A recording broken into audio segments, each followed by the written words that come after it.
लोक प्रशासन में आज हम मानव संबंध उपागम के बारे में चर्चा करते हैं। मानव संबंध जो दृष्टिकोण है, विचारधारा, ये करीब 1920 और 1930 के आसपास यह विषय चर्चा में आया और मॉडर्न जो थ्योरी है उसके अंदर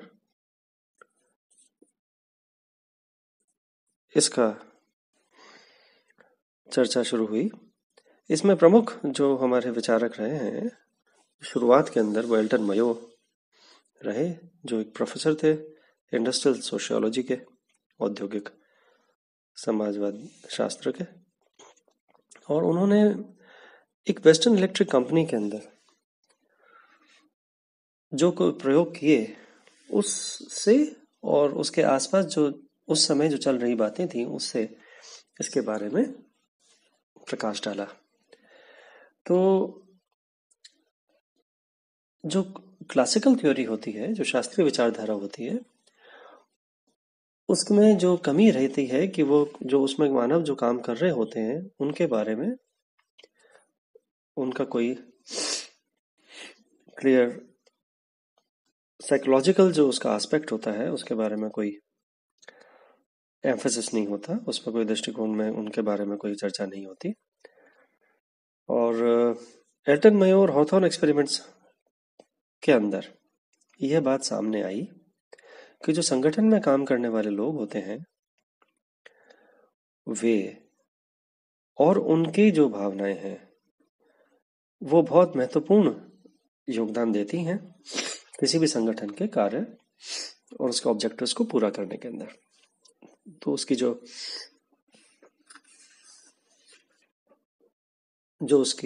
संगठन की जो एफिशिएंसी है, जो उसकी उपयोगिता है, जो उसका आउटकम्स है, उस पे जो सोशल बिहेवियर है, जो लोग काम कर रहे हैं, जो वर्कर्स हैं उनका, जो उनके आपस में ह्यूमन रिलेशनशिप्स हैं, वह प्रोडक्टिविटी जो उसकी उस उद्योग की जो आउटपुट है उसको बहुत प्रभावित करते हैं। तो ये जो प्रयोग थे हॉथॉर्न एक्सपेरिमेंट्स, उन्होंने इस चीज को सामने ला करके खड़ा किया और मजबूर किया उस जमाने में इस बात पे प्रकाश डालने के लिए। ये जो हॉथॉर्न एक्सपेरिमेंट्स हैं वो वेस्टर्न इलेक्ट्रिक कंपनी, जैसे मैंने आपको बताया, उसके अंदर हुए थे और करीब 1924 से 1932 के दौरान हुए। इसके अंदर इन्होंने उस कंपनी के अंदर टेस्ट ग्रुप्स बनाए, वर्कर्स के कुछ छोटे छोटे समूह बनाए और उनको ऊपर कुछ अलग अलग प्रकार से जो उनकी वर्किंग कंडीशंस थी, जो उनके कार्य करने के जो व्यवस्थाएं थी, उनके अंदर बदलाव करने से उनकी प्रोडक्टिविटी को किस तरह वो प्रभावित करती हैं वो चीजें, उस पर ये अध्ययन किए। शुरुआत में तो पाया गया कि जैसे ही टेस्ट ग्रुप्स बनाए गए तो जो उनका मोराल था, अटेंशन क्योंकि उनको दिया गया, इस कारण से उनका जो इंडिविजुअल था, जो पर्सनल जो काम कर रहे थे, उनका मोराल बूस्ट हुआ, उनके मोटिवेशन हाई हुआ और वो अधिक काम करने लगे। लेकिन धीरे धीरे और बातें इसके अंदर जुड़ती चली गई और ये पाया गया कि केवल पैसे का प्रलोभन या केवल सुविधाओं का देने मात्र से प्रोडक्टिविटी नहीं बढ़ाई जा सकती है। उसकी कुछ सीमाएं हैं जहां तक ये चीजें काम कर सकती हैं। तो उसके उसके अलावा भी कुछ फैक्टर्स जरूर हैं जो इसके ऊपर काम करते हैं। तो इन एक्सपेरिमेंट्स ने ये डेमोन्स्ट्रेट किया, ये बताया, सबके सामने ये बात रखी कि किसी भी संगठन के अंदर सामाजिक और जो इमोशनल एस्पेक्ट्स हैं, मतलब जो व्यक्तियों के अंदर साइकोलॉजिकल, मनोवैज्ञानिक जो दृष्टिकोण होते हैं किसी व्यक्ति के, जो उसके इंटरपर्सनल रिलेशंस होते हैं, एक व्यक्ति के दूसरे व्यक्ति के साथ जो वैयक्तिक संबंध होते हैं, उन समूहों के अंदर, जो समूह अंदर काम कर रहे हैं किसी संगठन के अंदर, वो बहुत बड़ा प्रभाव डालते हैं किसी भी संगठन की प्रोडक्टिविटी पर। तो फिजिकल वर्किंग कंडीशंस, जो भौतिक जो सुविधाएं आप देते हैं, या जो मौद्रिक उसको प्रलोभन देते हैं, उसके साथ साथ मनोवैज्ञानिक और सामाजिक संबंध उस वर्कर के जो अंदर काम कर रहे हैं वो बहुत बड़ा रोल प्ले कर रहे थे। इस चीज को जब सामने लाएगा तो एक बात होने लगी सोशल मैन की, कि जो ऑर्गेनाइजेशंस हैं, संगठन हैं, उनके अंदर एक सामाजिक मानव काम कर रहा है, और उस सामाजिक मानव के जो मानव संबंध है उसको भी आपको कंसिडर करना पड़ेगा। तो ह्यूमन रिलेशंस अप्रोच, जो मानव संबंध उपागम है, वह प्रबल रूप से इस समय सामने आया, और फिर इसको प्राइवेट और पब्लिक लोक प्रशासन, निजी और लोक प्रशासन दोनों में, निजी प्रशासन और लोक प्रशासन दोनों के अंदर उतनी ही अहमियत देना शुरू हुए। तो ह्यूमन रिलेशंस अप्रोच वैसे तो देखा जाए पिछले 100 सालों से धीरे धीरे इसका महत्व बढ़ता ही चला गया, इसके अध्ययन का, और आज भी हम उन एक्सपेरिमेंट्स से शुरुआत जो होती है उसके हम करीब 100 साल पे खड़े हैं 2020 के अंदर। और इतने वर्ष बाद भी हम इन अध्ययनों से हम ये सीख पाए हैं कि जितना भी हमारे संगठनों के अंदर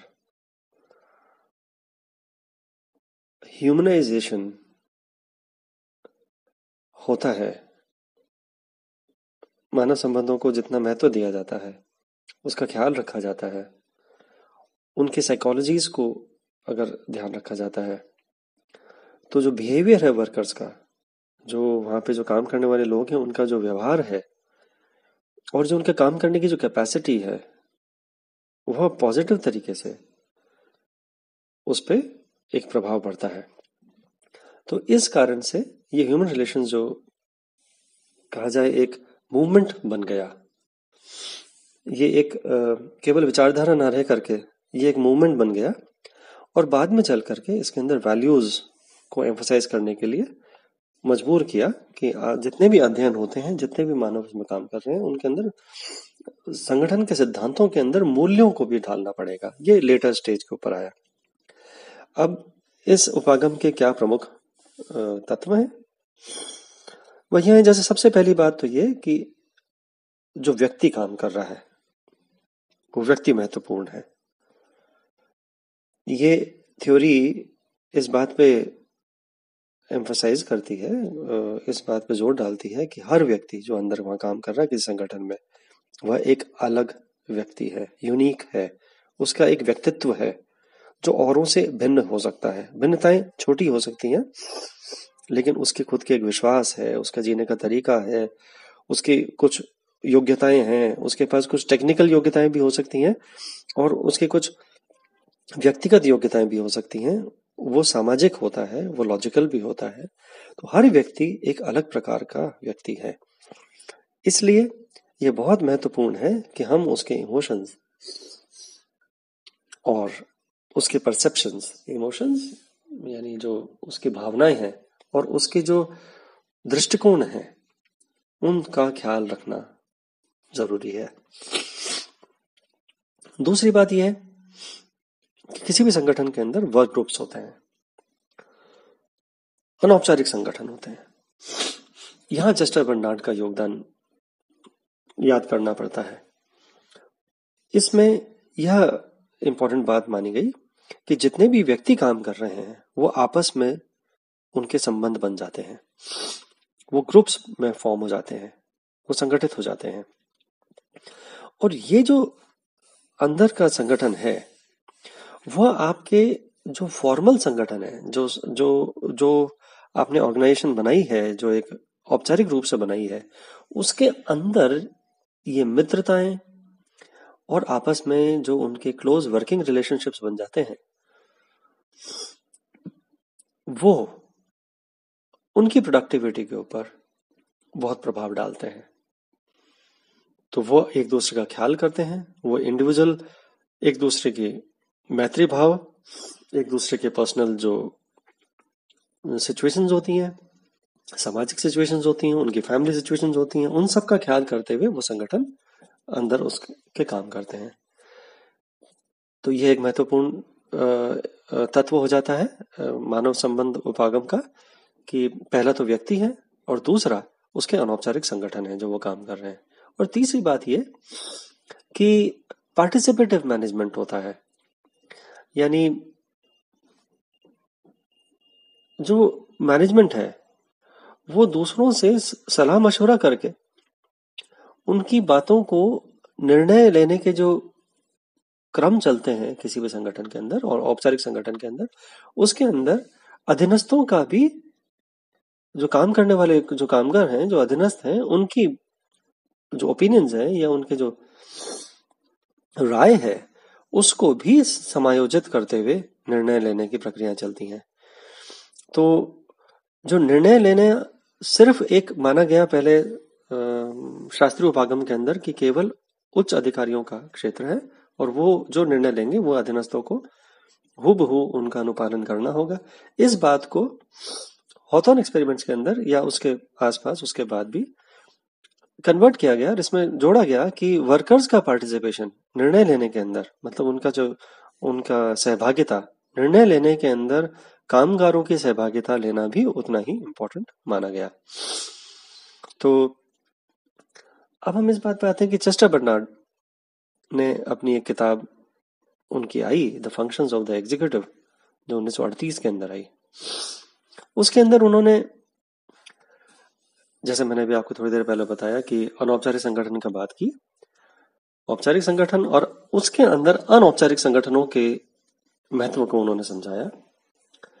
उन्होंने ये समझाया कि जो संचार होता है किसी भी संगठन के अंदर, वो अनौपचारिक संगठन के द्वारा तीव्र गति से और उसके इफेक्ट को मल्टीप्लाई करने वाला होता है, और जो औपचारिक संगठन का जो प्रभाव होता है वो उसको, जो अनौपचारिक संगठन का जो कम्युनिकेशन है, जो संचार है, वो उसको बल देता है, उसको सपोर्ट करता है। इसके बाद उन्होंने ये भी समझाया कि जो सामाजिक और साइकोलॉजिकल जो जुड़ाव है आपस में जो मेंबर्स का, वो किसी संगठन, इनफॉर्मल संगठन के कारण, वो इनफॉर्मल जो अंदर ऑर्गेनाइजेशंस बनती हैं उसके कारण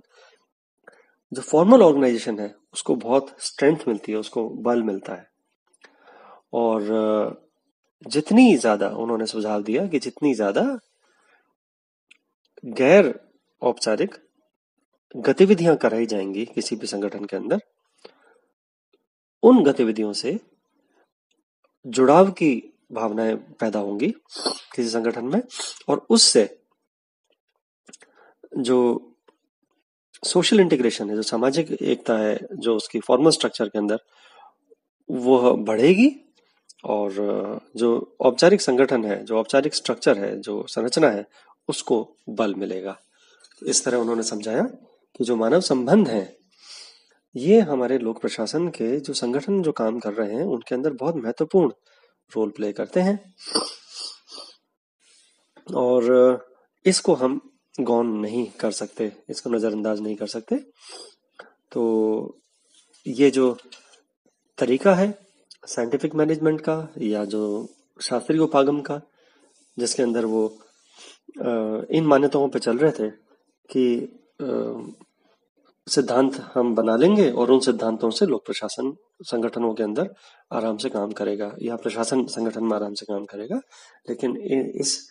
मानव संबंध उपागम ने यह समझाया कि प्रोडक्टिविटी को और बढ़ाना और अच्छा करने के लिए और किसी भी संगठन, औपचारिक संगठन को मजबूत करने के लिए मानव संबंधों को भी समझना पड़ेगा और जो अंदर अनौपचारिक संगठन है उनको भी अच्छी तरह समझना पड़ेगा। आज की चर्चा में इतना ही। धन्यवाद।